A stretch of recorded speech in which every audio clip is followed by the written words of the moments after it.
तो बच्चों हमारा नेक्स्ट सॉल्ट है सोडियम बाइकार्बोनेट। इसको जनरली बेकिंग पाउडर भी बोलते हैं, ठीक है। तो इसको हम बेकिंग पाउडर के नाम से भी जानते हैं और इसका केमिकल नेम क्या होता है, सोडियम बाइकार्बोनेट, ठीक है। अब हम बात करते हैं इसकी सोर्स की। तो बच्चों आपको पता होना चाहिए कि इसको जो लार्ज क्वांटिटी में बनाया जाता है वो इंडस्ट्रीज में बनाया जाता है, इसको इंडस्ट्रियल प्रोडक्ट की तरह यूज करते हैं, ठीक है।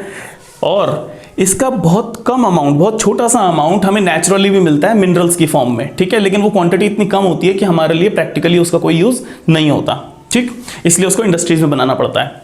नेक्स्ट इसके यूजेस क्या हैं, इसके बहुत सारे यूजेस हैं, ठीक है। और हम डेली लाइफ में भी इसका बहुत यूज करते हैं, घरों में इसका यूज होता है। जैसे कि कुकिंग में केक को फ्लफी बनाने के लिए ये यूज होता है, ठीक है। केक को थोड़ा सा स्पॉन्जी बनाने के लिए या फिर कोई भी ऐसा आइटम जिसमें हमें स्पॉन्जी आइटम्स बनाने होते हैं, जैसे ढोकला होता है या बिस्किट होते हैं, तो उनमें कुछ कुछ क्वांटिटी में ये बेकिंग पाउडर यूज होता है, ठीक है। Next it is used as antacid, most important, इसको मार्क कर लेना, मैंने भी मार्क किया हुआ है, इंपॉर्टेंट, आप भी मार्क कर लेना कि इसे एंटासिड की तरह यूज करते हैं, ठीक है। तो एंटासिड की तरह क्यों यूज करते हैं, क्योंकि इसका नेचर कैसा होता है, एल्कलाइन होता है। एल्कलाइन यानी कि बेसिक नेचर होता है। तो बेसिक नेचर होने से क्या होगा कि जो हमारे एसिडिटी होती है स्टमक में, ठीक है, तो उसको ये न्यूट्रलाइज कर देता है। Next it is used in soda acid fire extinguisher. आप जो फायर एक्सटिंग्विशर अपने घरों में देखते हैं ये अलग होता है, वो कंप्रेस्ड CO2 होती है, ठीक है। ये एक पुराने जमाने का पुराना कॉन्सेप्ट है फायर एक्सटिंग्विशर बनाने का, ठीक है। उसमें क्या होता है कि ऐसे एक कंटेनर लेते हैं, देखिए मैंने बनाया हुआ है, एक कंटेनर लेते हैं, उसके अंदर नीचे पड़ा होता है सोडियम बाइकार्बोनेट पाउडर और एक बॉटल में लटकाया हुआ होता है सल्फ्यूरिक एसिड, ठीक है। सल्फ्यूरिक एसिड के ऊपर एक पिन होता है जिसे प्रेस करने से वो बॉटल टूट जाती है। ये one time use fire extinguisher होता है, इसे हम बार बार यूज नहीं कर सकते, इसे दोबारा फिल नहीं कर सकते। तो बॉटल टूटती है, बॉटल टूट के सारा एसिड बेस में मिक्स होता है, रिएक्शन होती है, CO2 रिलीज होकर उसे हम यूज कर लेते हैं, ठीक है। Now the most important portion that is preparation. इस कंपाउंड के प्रिपरेशन बहुत इंपॉर्टेंट है, ठीक है। वैसे तो जितने भी कंपाउंड हम पढ़ रहे हैं उन सभी की प्रिपरेशन इंपॉर्टेंट है, बट इसकी बहुत ज्यादा इंपॉर्टेंस है। क्यों इंपॉर्टेंस है, क्योंकि ये एक बायनेम रिएक्शन है जो आपसे 12th क्लास तक पूछी जाती है। ये इसी साल नहीं, किस्सा खत्म हो जाएगा। अगर आप साइंस साइड लेते हैं तो अगले साल और उसके अगले साल भी ये आता है। सॉल्वे प्रोसेस आपको पता होना चाहिए। इसको अमोनिया सोडा प्रोसेस भी बोलते हैं, ठीक है। ये इंडस्ट्रियल प्रोसेस है जो फैक्ट्रीज में इसे बनाया जाता है, ठीक है। सोडियम बाइकार्बोनेट बनाने के लिए जो ये प्रोसेस किया जाता है। अब ये प्रोसेस होता है 2 स्टेप में, एक स्टेप में नहीं होता, ठीक। 2 स्टेप कौन से हैं, पहला स्टेप है passing CO2 into ammoniacal solution, यानी कि concentrated, look at this, concentrated solution में, अमोनिकल सॉल्यूशन में CO2 पास किया जाता है और क्या बनता है, अमोनियम बाइकार्बोनेट, ठीक है। अमोनियम बाइकार्बोनेट जब प्रिपेयर हो जाता है तो उसके बाद उस सॉल्यूशन को पास किया जाता है ब्राइन सॉल्यूशन में, यानी कि कंसंट्रेटेड NaCl सॉल्यूशन में। ये भी आपको याद होगा, ठीक। सो अमोनियम बाइकार्बोनेट और सोडियम क्लोराइड मिलकर क्या बनाते हैं, सोडियम बाइकार्बोनेट और अमोनियम क्लोराइड, ठीक है। सोडियम बाइकार्बोनेट और अमोनियम क्लोराइड। तो सोडियम बाइकार्बोनेट एक व्हाइट कलर का पाउडर होता है, और अमोनियम क्लोराइड कैसा होता है, ये भी व्हाइट कलर का होता है, बट ये क्या होता है, डिसॉल्व हो जाता है। अब कुकिंग में सोडियम बाइकार्बोनेट का किस तरीके से यूज होता है, ठीक है। जैसे कि आप जानते हैं कि जब भी कोई खाना इस तरीके का बनाया जाता है तो उसके अंदर कुछ अमाउंट में बेकिंग सोडा डालते हैं, ठीक है। दरअसल उसके अंदर कुछ केमिकल सब्सटेंस होते हैं जिनकी नेचर एसिडिक होती है। जब हम उसमें बेकिंग सोडा डालते हैं, NaHCO3 डालते हैं, तो रिएक्शन क्या होती है, acid plus base, salt and water plus, क्योंकि इसमें कार्बोनेट है तो CO2। इस CO2 की वजह से केक के अंदर गैसेस स्केप हो जाती है, मतलब गैसेस उसके अंदर पैक हो जाता है, ठीक है। तो उसमें जाला बन जाता है, ठीक। उन जालों के अंदर कौन सी गैस होती है, CO2 होती है। आप देखे होगा आपने कि जिस टाइम उसे ओवन से हम निकालते हैं तो उस टाइम केक थोड़ा बड़ा होता है और फिर धीरे धीरे उसमें से गैस रिलीज होकर वो कुछ नॉर्मल साइज में आता है, ठीक है। तो उस पूरे केक के अंदर क्या भर जाती है, CO2 भर जाती है, और फिर वो धीरे धीरे रिलीज होती है, ठीक है। तो ये रहा पूरा प्रोसेस बेकिंग पाउडर का। अब बात करते हैं नेक्स्ट सॉल्ट की, ठीक है। तो बच्चों अब हम बात कर रहे हैं सोडियम कार्बोनेट डेकाहाइड्रेट की, यानी कि जिसे जनरल लैंग्वेज में वॉशिंग पाउडर भी बोलते हैं, ठीक है। वॉशिंग पाउडर का ये एक बहुत बड़ा कंपोनेंट होता है, इसके अलावा भी दूसरे केमिकल्स यूज होते हैं, लेकिन जो मेजर सब्सटेंस होता है वो यही होता है, ठीक है। तो इसका केमिकल नेम क्या होता है? सोडियम कार्बोनेट Na2CO3 और 10H2O यानी कि डेकाहाइड्रेट। ठीक है, 10 हाइड्रोजन के मॉलिक्यूल्स इसके अंदर क्रिस्टलाइज्ड होते हैं, इसके क्रिस्टल में होते हैं, तब ये बनता है वॉशिंग सोडा। अगर इसके साथ ये 10 वाटर के मॉलिक्यूल्स ना हो, इन्हें हीट करके अलग कर दिया जाए, तब ये क्या बनता है? खाली सोडियम कार्बोनेट। ठीक है, सोडियम कार्बोनेट यानी कि तब क्या कहलाता है? ये सोडा ऐश कहलाता है। ये चीज याद रखनी है, सोडा ऐश यानी कि जला हुआ सोडा। ठीक है, सोडा की जो राख होती है तो सोडा ऐश की तरह व्हाइट कलर का पाउडर बन जाता है ये। ठीक है, क्रिस्टलाइन फॉर्म से ये पाउडर फॉर्म में आ जाता है और तब इसको क्या बोलते हैं? हम सोडा ऐश बोलते हैं आफ्टर लूजिंग वाटर मॉलिक्यूल्स। ठीक है, नाउ सोर्स, इसका सोर्स क्या होता है? इसका कोई सोर्स नहीं होता, इसे नेचुरली नहीं पाया जा सकता, इसे इंडस्ट्रियली ही बनाया जाता है, केमिकल्स के थ्रू बनाया जाता है। तो it is artificially prepared on industrial scale, industries में इसे बनाया जाता है। नेक्स्ट यूज, इसके भी काफी सारे यूज हैं, इसीलिए इसे बनाते हैं। First use, paper, glass, soap manufacture में एक बहुत बड़े रोल में ये काम करता है। ठीक, बोरेक्स मैन्युफैक्चरिंग, बोरेक्स कंपाउंड होता है, उसको बनाने में ये काम आता है। इसके अलावा वाटर ट्रीटमेंट में इसका बहुत यूज है, क्योंकि ये परमानेंट हार्डनेस को रिमूव कर सकता है। ठीक, नेक्स्ट प्रिपरेशन तो सभी कंपाउंड्स की आपके लिए इंपॉर्टेंट है, इसको तो छोड़ना ही नहीं है। ठीक है, प्रिपरेशन एंड यूज, ये दो चीजें तो बहुत ज्यादा इंपॉर्टेंट है, इन्हें बिल्कुल आप रट्टा मार लो इनका सभी सॉल्ट्स में। So it is manufactured in 2 steps, 2 step में ये तैयार होता है। ठीक है, step 1, decomposition of sodium bicarbonate, जो बेकिंग पाउडर पहले बनाया था, बेकिंग पाउडर सोडियम बाइकार्बोनेट होता है, उसको हीट करने से ये क्या हो जाता है? डिकम्पोज हो जाता है। तो डिकम्पोज होने से क्या बनता है? सोडा ऐश बनता है, वाटर और CO2। मैंने आपको पहले ही बताया है, सोडियम कार्बोनेट यानी कि सोडा ऐश। ठीक है, step 2, crystallisation of soda ash, यानी कि जो हमने बताया था डीक्रिस्टलाइजेशन, तो इसका रीक्रिस्टलाइजेशन आप मान लीजिए। तो क्रिस्टलाइजेशन ऑफ सोडा ऐश यानी कि सोडा ऐश के साथ वाटर मॉलिक्यूल्स मिला देते हैं। ठीक है, उसे क्रिस्टलाइज कर देते हैं, तब क्या बन जाता है? ये सोडियम कार्बोनेट डेकाहाइड्रेट यानी कि वॉशिंग पाउडर। देखो बच्चों, इसको ध्यान रखना, ये दोबारा से मैंने लिख दिया नीचे, dehydrated washing soda is known as soda ash. Dehydrated यानी कि sodium carbonate dot H2O 10H2O, जब इसको हीट कर देते हैं तो क्या हो जाता है? डिहाइड्रेट हो जाता है। क्या बन जाता है? सोडियम कार्बोनेट और वाटर मॉलिक्यूल्स अलग, तब ये क्या कहलाता है? Soda ash. ठीक है, ये बार बार मैं रिपीट इसलिए कर रहा हूं क्योंकि ये अक्सर कंफ्यूज करता है कि कुछ बच्चे Na2CO3 को ही वॉशिंग पाउडर बोलते हैं। ठीक है, वो वॉशिंग पाउडर नहीं होता, उसका क्रिस्टलाइन फॉर्म वॉशिंग पाउडर होता है। Without crystal it is simply soda ash. ठीक है, जला हुआ सोडा, सोडे की राख समझो एक तरीके से। ठीक है, तो चलिए जल्दी से इसका स्क्रीनशॉट लीजिए, फिर हम बढ़ते हैं नेक्स्ट सॉल्ट की तरफ।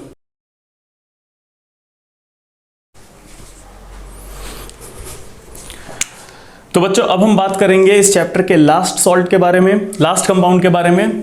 ये है कैल्शियम सल्फेट हेमीहाइड्रेट। जी हाँ, हेमीहाइड्रेट यानी कि हाफ मॉलिक्यूल ऑफ H2O। तो calcium sulphate hemihydrate is the chemical name, इसका केमिकल नेम है, ये इसका केमिकल फॉर्मूला है। और जनरली इसको क्या बोला जाता है? Plaster of Paris. Plaster of Paris इसे क्यों बोलते हैं, इसके हम अभी आपको इसकी डिटेल बताऊंगा। एक एक करके पहले इसके पॉइंट्स देखते हैं। सबसे पहले सोर्स, इसका सोर्स क्या है? It is found naturally near oceans and in rocks, जो जमीन में से जो रॉक्स निकलती हैं बिटवीन द लेयर्स, उसमें भी ये पाया जाता है। ठीक है, एक सॉलिड फॉर्म में, सॉलिड पत्थर की फॉर्म में पाया जाता है, और ओशियंस में पाया जाता है। कौन से ओशियंस के आसपास पाया जाता है? जहां पर कैल्शियम और सल्फेट्स की क्वांटिटी बहुत ज्यादा हो। ठीक है, जहां पे कैल्शियम और सल्फेट की क्वांटिटी बहुत ज्यादा हो, वहां पर ये पत्थरों की फॉर्म में, छोटे छोटे पत्थरों की फॉर्म में मिलता है। ठीक है, यूजेस, इसके बहुत सारे यूज होते हैं, आप भी जानते होंगे। इसके स्कल्पचर्स बनाए जाते हैं, मूर्तियां बनती हैं। ठीक है, क्यों बन जाती हैं? क्योंकि ये बहुत तेजी से, बहुत ही फाइन पाउडर बनके ड्राई भी इजीली हो जाता है और किसी भी शेप को जल्दी से एक्वायर कर लेता है, मतलब इजी टू यूज है। ठीक है, इसके टॉयज बनते हैं। ठीक है, मेडिकल में जब किसी का हार्ट टूट जाता है तो प्लास्टर चढ़ाया जाता है, उसके इसी प्लास्टर ऑफ पेरिस का प्लास्टर बनता है। ठीक है, तो मेडिकल में इसको यूज करता है to cure the broken bones.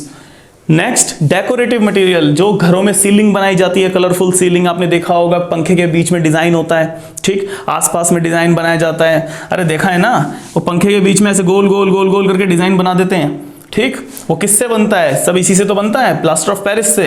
अब मैं आपको बताता हूं ये प्लास्टर ऑफ पेरिस को प्लास्टर ऑफ पेरिस क्यों बोलते हैं, मतलब प्लास्टर ऑफ अमेरिका बोल देते, प्लास्टर ऑफ जर्मनी बोल देते, तो प्लास्टर ऑफ पेरिस ही क्यों बोलते हैं। दरअसल इसकी डिस्कवरी पेरिस के पास एक सी के पास, एक ओशियन के पास हुई थी, ठीक है, वहां पर इसके छोटे छोटे जो पत्थर थे वहां पर बहुत ज्यादा क्वांटिटी में पाए गए थे, उन्होंने डिस्कवर किया था कि इसको प्लास्टर ऑफ पेरिस, मतलब सॉरी, इस कंपाउंड को हम इस तरीके से भी यूज कर सकते हैं, ठीक है, तो इसीलिए इसका नाम वहीं से ओरिजिनेट हो गया, प्लास्टर ऑफ पेरिस, ठीक है, इसी नाम से ये फेमस हो गया।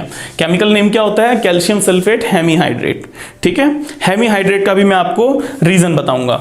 अभी पहले इसकी देख लेते हैं प्रिपरेशन कैसे करते हैं इसकी। आपको मालूम है कि जब ये नेचर के अंदर बहुत ही एबंडेंट क्वांटिटी में मौजूद है, ठीक है, तो इसको बनाया नहीं जाता, इसके सिर्फ पत्थर उठा के लाए जाते हैं, ठीक है, तो पत्थर कौन से होते हैं, जिप्सम के पत्थर होते हैं, ठीक है, जिप्सम के पत्थर होते हैं, इनमें इसका फॉर्मूला क्या होता है, कैल्शियम सल्फेट डाइहाइड्रेट, यानी कि 2H2O, ठीक है, ये जिप्सम की फॉर्म में नेचर में अवेलेबल होता है। इसको 100 डिग्री सेल्सियस पर हीट करने से, यानी 273 केल्विन पर हीट करने से ये अपने वाटर मॉलिक्यूल्स को लूज करता है, और जो पाउडर तैयार होता है व्हाइट कलर का, ये जो व्हाइट कलर का पाउडर तैयार होता है, this powder is actually insoluble in water,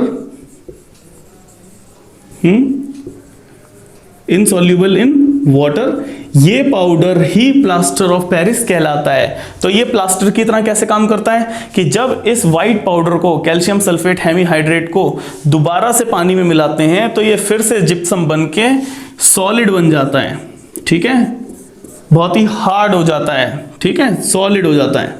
कब हो जाता है, जब इसमें दोबारा से पानी मिला देते हैं। आप बाजार से जाके थोड़ा सा प्लास्टर ऑफ पेरिस पाउडर की फॉर्म में लाएंगे, उसमें पानी मिला के पेस्ट बनाएंगे, तो 1-2 घंटे में क्या होगा, वो सॉलिड हो जाएगा। क्यों हो जाएगा, क्योंकि वो जिप्सम बना लेगा, ठीक है।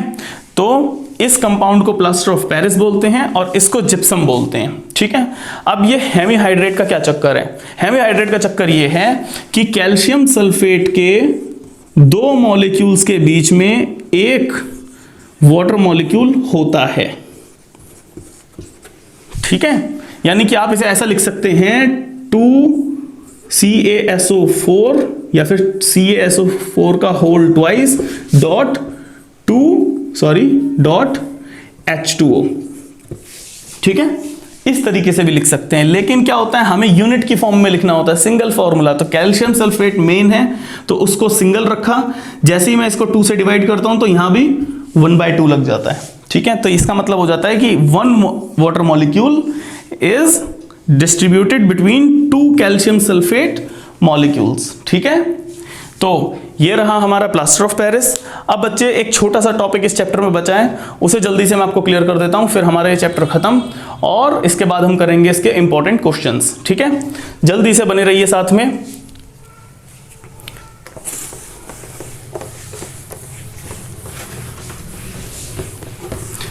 बच्चों जिन्होंने जो नहीं लिख पाए हैं, वीडियो को पॉज करके पीछे ले जाइए और पीछे जाकर स्क्रीनशॉट ले सकते हैं। भाई यूट्यूब पर देख रहे हैं आप ये वीडियो, तो रिवाइंड और फॉरवर्ड तो कितनी बार भी आप कर लीजिए, ठीक है। तो सम इंपॉर्टेंट कंपाउंड सारे कंप्लीट हो चुके हैं। अब हम बात कर रहे हैं आर क्रिस्टलाइज्ड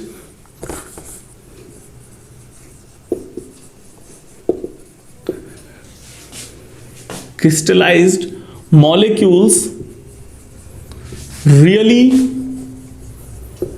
dry। अब मैं आपको बताने जा रहा हूं कि कितने आपके ऐसे मॉलिक्यूल्स हैं आपके कोर्स में, पहले चैप्टर में और दूसरे चैप्टर में, जिसके अंदर क्रिस्टलाइज्ड मॉलिक्यूल्स का जिक्र हुआ है, जिनके नाम आपको याद करने हैं, कौन से कंपाउंड के साथ कितने वाटर मॉलिक्यूल्स हैं, ठीक है। कंफ्यूजिंग भी होते हैं कुछ नाम, इसलिए उन सबको आपको याद करना है। तो एक एक करके सबके नाम लिखते जा रहे हैं। क्रिस्टलाइज्ड फॉर्म का मतलब होता है कि एक क्रिस्टल के अंदर वाटर मॉलिक्यूल सॉलिड फॉर्म में अवेलेबल हो, ठीक है। ऐसा नहीं है कि आप उस क्रिस्टल को हाथ लगाएं और उसमें से पानी निकल जाए, तो पानी नहीं निकलता उसमें से, वो ड्राई ही होता है, बट उसके अंदर वाटर कैसे होते हैं, क्रिस्टलाइन फॉर्म में होते हैं, ठीक है। सबसे पहले चलिए सोडियम कार्बोनेट से ही शुरू करते हैं। ठीक है, सोडियम कार्बोनेट डैश 10H2O। इसका जनरल नेम क्या होता है? क्या होता है? वॉशिंग पाउडर, पता ही है आपको, ठीक है। इसके अलावा कॉपर सल्फेट, कॉपर सल्फेट के साथ कितने होते हैं? 5H2O। इसको क्या बोलते हैं? डेकाहाइड्रेट, याद रखना, डेकाहाइड्रेट, सोडियम कार्बोनेट डेकाहाइड्रेट। इसको क्या बोलते हैं? Calcium sulphate. 5 हैं, पेंटाहाइड्रेट, ठीक है। इसका जनरल नेम क्या होता है? इसे ब्लू विट्रॉल भी बोलते हैं। मैं केमिकल नेम बोलता जा रहा हूं, आप लिखते जाइएगा, ठीक है, और जनरल नेम मैं लिख रहा हूं, ठीक है। तीसरा कैल्शियम सल्फेट हेमी हाइड्रेट, इसको क्या बोलते हैं? पीओपी बोलते हैं, यानी प्लास्टर ऑफ पेरिस बोलते हैं, ठीक है। और हाफ मॉलिक्यूल है वाटर का, यानी कि हेमी हाइड्रेट। फोर्थ इसी का बन जाएगा जिप्सम, वाटर ऐड करने पर .2H2O, इसको क्या बोलते हैं? जिप्सम बोलते हैं, ठीक है, इसको जिप्सम बोलते हैं। और एक कंपाउंड है फेरस सल्फेट, ये पिछले चैप्टर में हमने पढ़ा था। फेरस सल्फेट के साथ कितने होते हैं? 7H2O, ठीक है। इसको क्या बोलते हैं? ग्रीन विट्रॉल बोलते हैं, ठीक है। ये सारे कंपाउंड्स हो गए, कुछ बचा? नहीं। तो इस चैप्टर के और पिछले चैप्टर के सारे क्रिस्टलाइज सॉल्ट मैंने आपको बता दिए हैं। इनके साथ कितने वाटर मॉलिक्यूल्स होते हैं ये आपको याद करने पड़ेंगे, ठीक। 7, 2, हाफ, 5, 10, ये सब आपको याद करने पड़ेंगे। तो ये हुआ हमारा चैप्टर खत्म। और अब हम नेक्स्ट वीडियो में बात करेंगे हॉट क्वेश्चंस की, इंपॉर्टेंट क्वेश्चंस की एग्जाम पॉइंट ऑफ व्यू से, ठीक है। जिन्होंने भी एक भी वीडियो इस चैप्टर का छोड़ दिया है, पीछे जाइए प्लेलिस्ट में, हमारे पूरी सीरीज है चैप्टर्स की, ठीक है। चैप्टर 1 के 8 वीडियो होंगे, चैप्टर 2 के आपको 7-8 वीडियो मिल जाएंगे। सभी वीडियोस को तसल्ली से देखिए और अपनी प्रिपरेशन कीजिए, ठीक है। तो चलिए मिलते हैं नेक्स्ट वीडियो में, तब तक के लिए थैंक यू सो मच। और सब्सक्राइब, लाइक और शेयर करने के लिए बहुत बहुत धन्यवाद। Thank you.